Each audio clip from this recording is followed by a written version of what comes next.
Hey everybody, and welcome back to the board meeting. Today we're doing another reviews and ratings video where I review and rate all the different games I've played in the past couple weeks with friends, family, and even solo.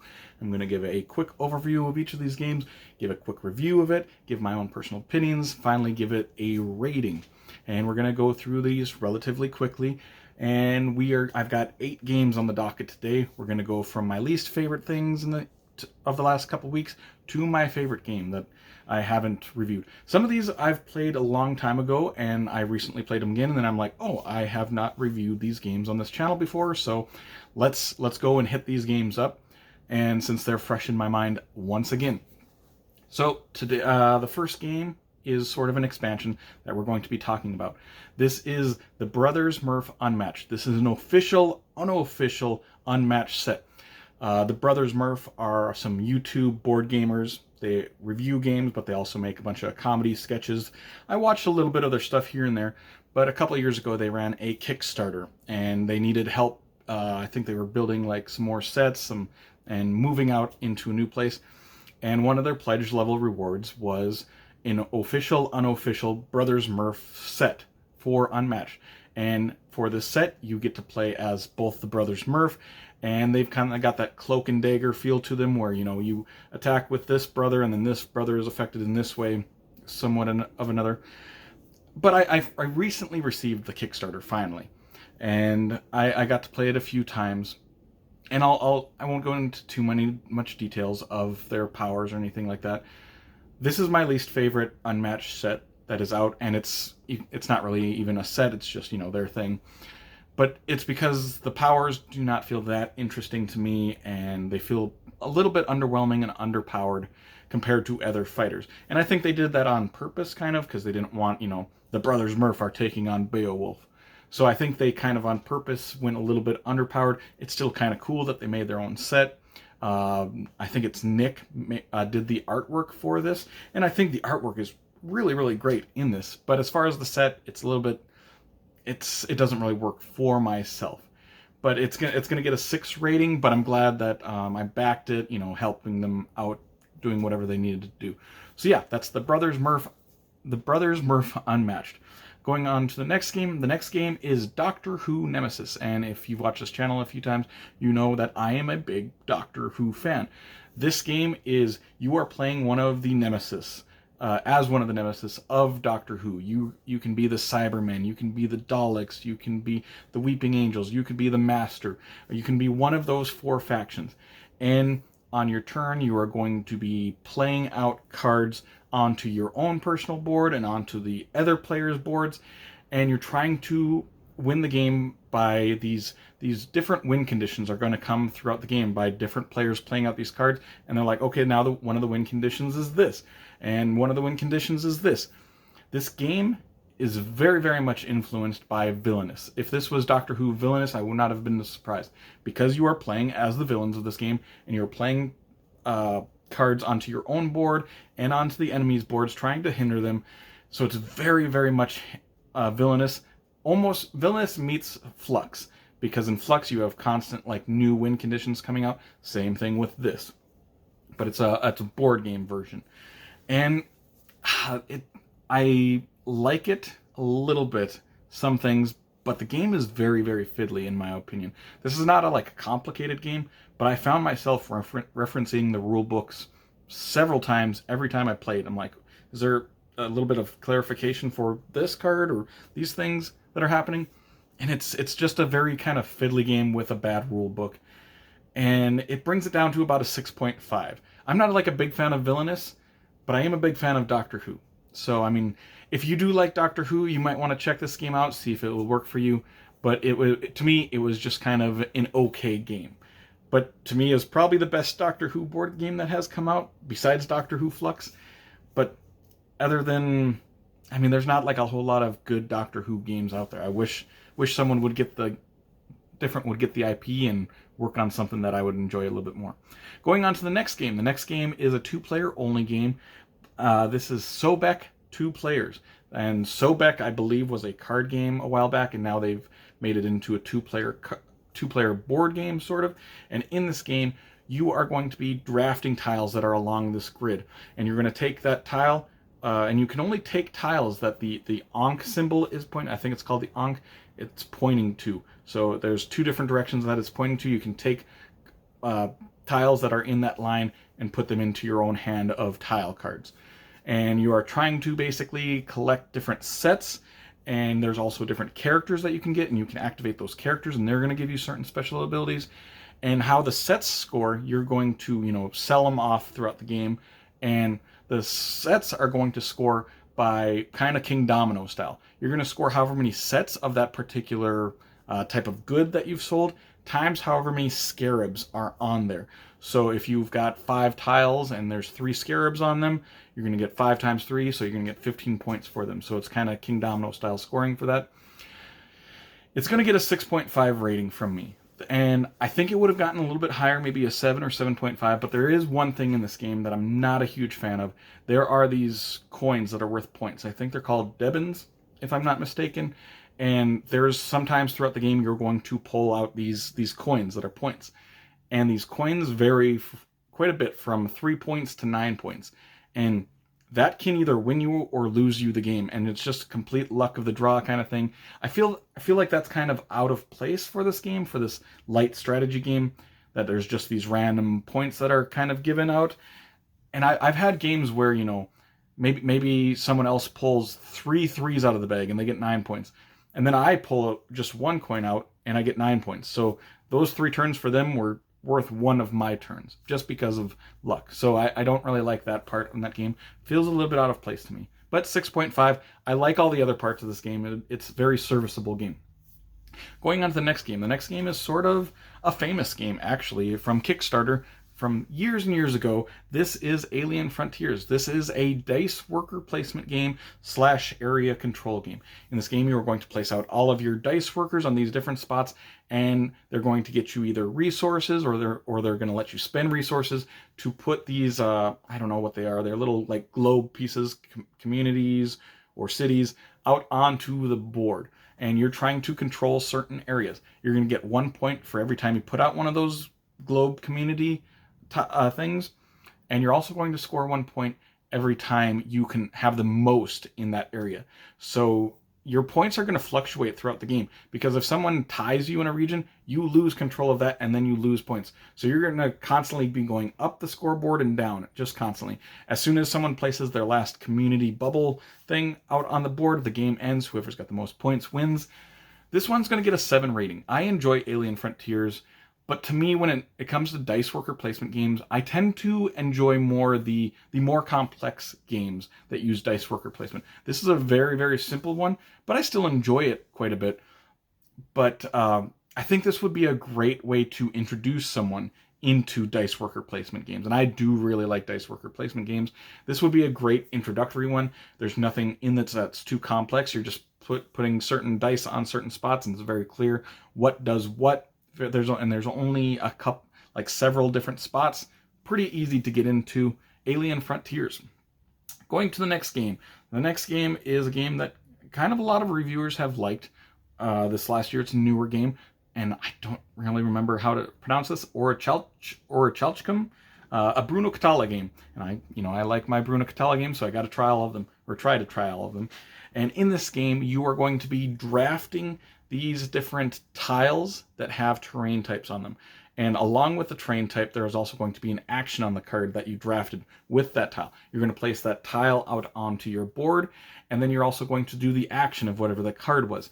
And the different actions are, you might get more hoplites, which are little like workers. You're going to get more Orichalcum coins, or you're going to fight different monsters that are coming out onto the board. And there is 3 different ways that you can get points in this game. And the first person to get 5 points wins immediately, as long as they don't have any monsters out on the board. And the different actions that you can take, you can get more hoplites by, if you have as many barracks as you have in your tiles in your own player area, you get that many hoplites. You get as many coins as there are mines in your little player area board. One of the actions is building a new thing, and those buildings can just give you new special powers, or they can build more barracks, or they can build more mines. And there's just a lot of varying building abilities. You can also build temples, which is one of the ways that you can score points. And the temples have to go onto 4 of your tiles, and they have to be of 4 different terrain types. The other thing that you can do is you can build a new, what is it, a medallion from Orichalcum. If you've got 5 Orichalcum, you can build a new medallion. That's going to be one point. And then there's going to be these temporary points, these titans. If ever you build a region that has 3 of the same type of regions connected, you're going to get a titan of whatever titan is that region. And that titan is going to give you 1 point. It's also going to give you a temporary, a one-time ability. And these titans are going to be constantly rotating around different people, because as soon as someone else builds three of the same type, they take that titan and they can take it away from you. So those titans are temporary points. And like I said, as soon as someone has 5 points, whether it's between medallions, temples, or titans, you win the game. And I tend to like these games that have temporary points. You know, I just played a game a couple weeks ago, or reviewed one, called the Court of Miracles, where you have temporary points that other people can take. This gives you that feel. I like that mechanic. I like this game in general. It's going to get an 8 rating.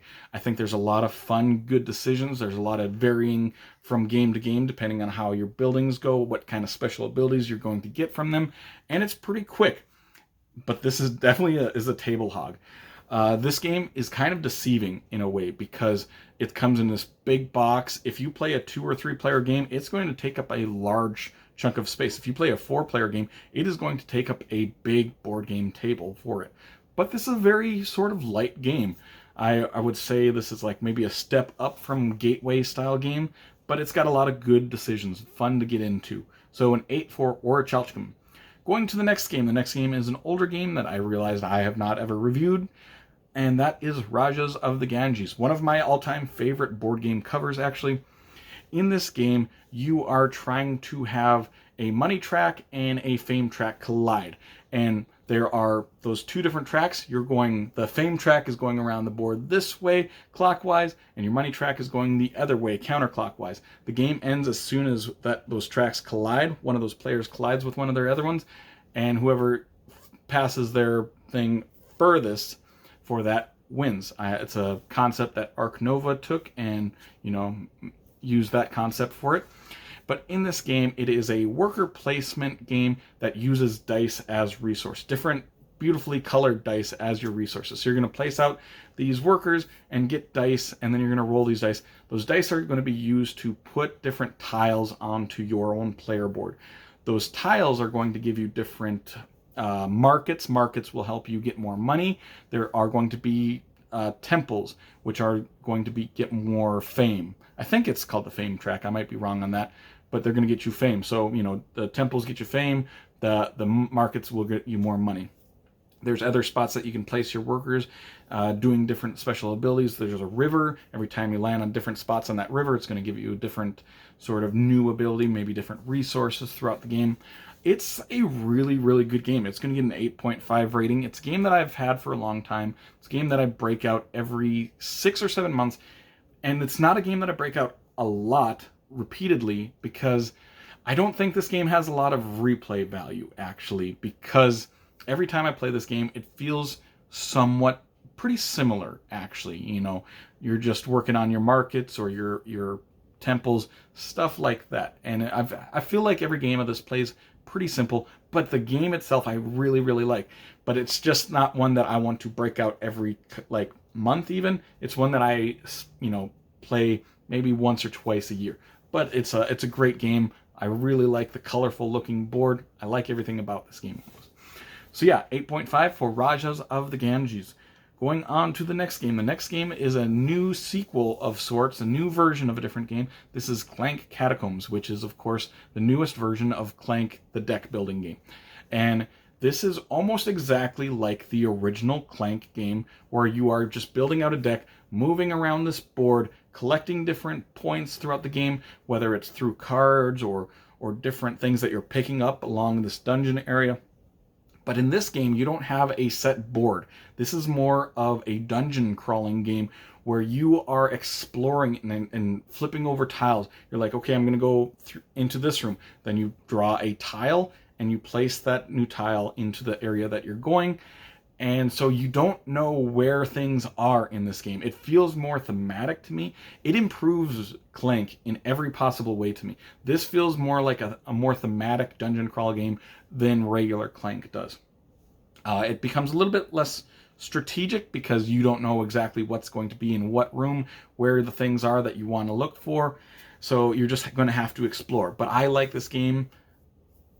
It's just a better version of regular Clank, and if you know how to play Clank, you're going to be able to get in this game very, very quickly. This game is going to get an 8.5 rating, and I feel like if this was the first Clank game that I played, this might have gotten 10, because I liked Clank a lot. I mean, I still like Clank a lot. It's a great deck building game. But I've played it so much that I'm getting to the point where I'm a little bit over Clank. But if this one came out first, because this game is just a better version of the original. So if this came out first and I just played this for the first time, it might have gotten a 10. But I'm just a little bit over Clank because I've played Clank probably 50 times, whether it's regular Clank, Clank in Space, Clank Legacy, and now Clank Catacombs. It's just I've played a lot of Clank, so it's a little bit lower than maybe what it deserves. But if you like Clank, Clank Catacombs is better in almost every aspect. Going on to our final game of this week. This is an older game that I have not reviewed on this channel. I don't think I couldn't find a review for it. And recently I've played it a couple more times, so I wanted to talk about it. This is the Castles of Burgundy. The Castles of Burgundy is this Euro-style, definitely Euro-looking game where you're going to be rolling these dice, and those dice are going to let you do particular actions in taking tiles. And the main thing you're doing is taking these tiles and then putting those tiles onto your own personal player board, building out your little region onto your own personal player map. And there's different buildings that you can get that will be different points. It's very much like a classic Euro-style game, and it's a lot of people's favorite game of all time. I mean, it's ranked very, very high on BGG. I think it's like in the top 20 probably. I really like Castles of Burgundy too, and every time I play this game, and after I haven't played it for a while and I play this game again, I'm like, yeah, this is a great game. This one's going to get a 9 rating. I like pretty much everything about Castles of Burgundy, other than I almost wish there was like a re-theme. The theme kind of bores me. You know, it's the classic kind of trading in the Mediterranean style game. But it's a wonderful game mechanically. 9 rating for the Castles of Burgundy. And that will conclude and adjourn this meeting. So make sure to comment down below some of your thoughts on some of these games, whether you've played them, whether you haven't, if you agree with me, if you don't agree with me. But either way, if you did enjoy this video, make sure to like and subscribe to see more weekly content from me, Shane, at the board meeting in the future. Hope you all have an amazing day. Take care.